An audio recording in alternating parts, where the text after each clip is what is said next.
नमस्कार दोस्तों हमारी ज़िंदगी में बहुत कम अवसर ऐसे आते हैं जब हम किसी गीत को या गज़ल को सुनकर अक्सर आंखों में आंसू ले आते हैं। लता जी ने जब गाया था फिल्मी दुनिया में, जब सैनिकों के बारे में गीत गाया था, तो वो गीत ऐसा था जिसको मैं मेरे वतन के लोगों ज़रा आँख में भर लो पानी, वो गीत ऐसा था प्रदीप जी का कि तत्कालीन प्रधानमंत्री भी मंच पर बैठे बैठे उनकी आंखों से टप टप आंसू गिरने लगे थे।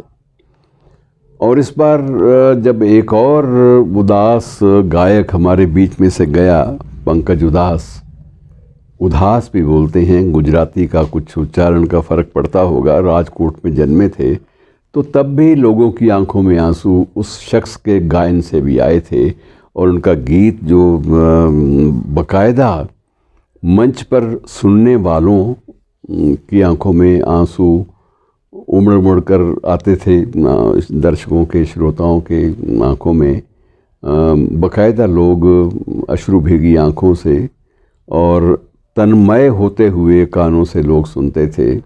और वो गीत उनका कि चिट्ठी आई है, वतन से चिट्ठी आई है, आप सबको याद होगा। और इस गीत का एक बड़ा अच्छा इतिहास भी है। इस गीत का इतिहास, जब ये गाया गया तो विदेश में पहली बार गाया गया, और विदेश में इस गीत का एक संदेश ही बिल्कुल दूसरा जाता है कि वहाँ बैठे लोग अपनी मिट्टी की सोंधी गंध से अचानक जुड़ जाते हैं एक व्यक्ति के गीत से, तो स्वाभाविक है कि बहुत सारी यादें उमड़ उमड़ कर उनके मन में आ जाती हैं, घुमड़ने लगती हैं, और उसके बाद वही होता है कि अंततः आंखों से आंसू और एक इजहार इस बात का कि हम उस मिट्टी की गंध को, अपनी माटी की, अपनी जन्मभूमि की गंध को अब तक महसूस कर रहे हैं। ये महसूस कराने का काम कोई कविता, गज़ल या कोई गायन कर दे तो ये एक बहुत बड़ी बात होती है, और ऐसा व्यक्ति अचानक आपके बीच में से चला जाए तो और भी तकलीफ़देह बात होती है। ऐसा पहले भी हुआ है, लेकिन इस बार विशेष रूप से देश के प्रधानमंत्री ने सबसे पहले प्रतिक्रिया दी कि वो शख्स बाकायदा बहा के ले जाता था और इतना ज़्यादा वो भावुक कर देता था सुनने वालों को कि उनके लिए मुश्किल हो जाता था कि क्या किया जाए और कैसे अपने आप पर संयमित होकर काबू रखा जाए। कुछ आवाज़ें ऐसी होती हैं, और प्रधानमंत्री ने तो यहाँ तक कह दिया कि ये आत्मा तक इनकी आवाज़ चली जाती थी, आत्मा को छू लेती थी। और ये सबसे बड़ी बात होती है कि जब किसी की आवाज़ इतनी ज़्यादा जादूमयी हो जाए कि वो आत्मा को भी छूने लगे, तो ये बहुत बड़ी एक प्रकार से श्रद्धांजलि, इससे बड़ी क्या हो सकती है।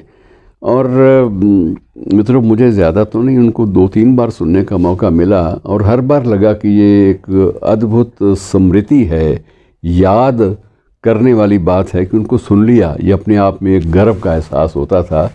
और स्वयं उन्होंने मंच पर एक बार गाया था, बताया भी था इस बात को कि जब चांदी जैसा रंग हो, रंग है तेरा। और वो जो गीत पहली बार गाया था, तो उस गीत पर इन्हें दर्शकों, श्रोताओं में से बैठे हुए किसी व्यक्ति ने 51 रुपये का पुरस्कार दिया था। और ये अंत तक अपने पर्स में वो 51 रुपये बाकायदा रखे हुए थे संजो कर कि ये मेरी सबसे अमूल्य उपलब्धि इसलिए है कि इसके बाद मेरी प्रेरणा के द्वार खुलते गए और मुझे लगा कि मुझे बहुत कुछ करना है। और मैंने उन 51 रुपये को खर्च नहीं किया, बाकायदा संजो कर रखा। और जब भी मैं कहीं भी जाता हूँ तो मेरे पर्स में वो 51 रुपये आपको बरसों तक, दशकों तक भी, दशकों पहले की बात थी, वो भी मेरी जेब में मिल जाएंगे। वो ये अक्सर कहा करते थे मंच से। तो मित्रों, अब पिछले 2 साल से तड़प रहे थे तकलीफ़ से।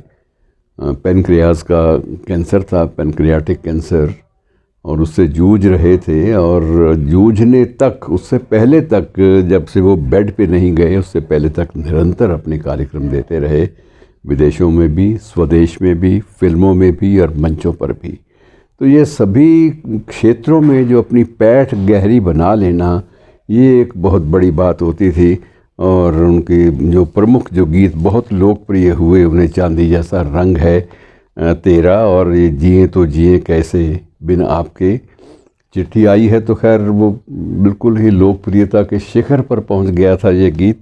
और इसके अलावा ना कजरे की धार और थोड़ी थोड़ी पिया करो, ये गीत आम आदमी का मुहावरा बन गए थे। और मुहावरा इसलिए बने थे कि ये गाने वाले पंकज उधास थे।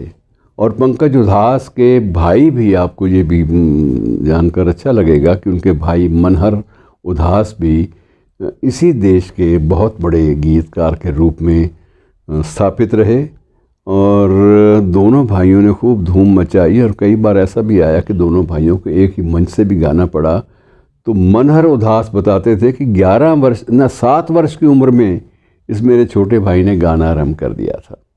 वैसे विज्ञान से स्नातक थे और उसके बावजूद तबले का प्रशिक्षण संगीत नाटक अकादमी से लिया था और उसके बाद मुड़कर नहीं देखा। तो ये एक बहुत बड़ी बात होती है मित्रों, ऐसी उपलब्धि अपने खाते में दर्ज कराने वाले इस महान कलाकार को नमन।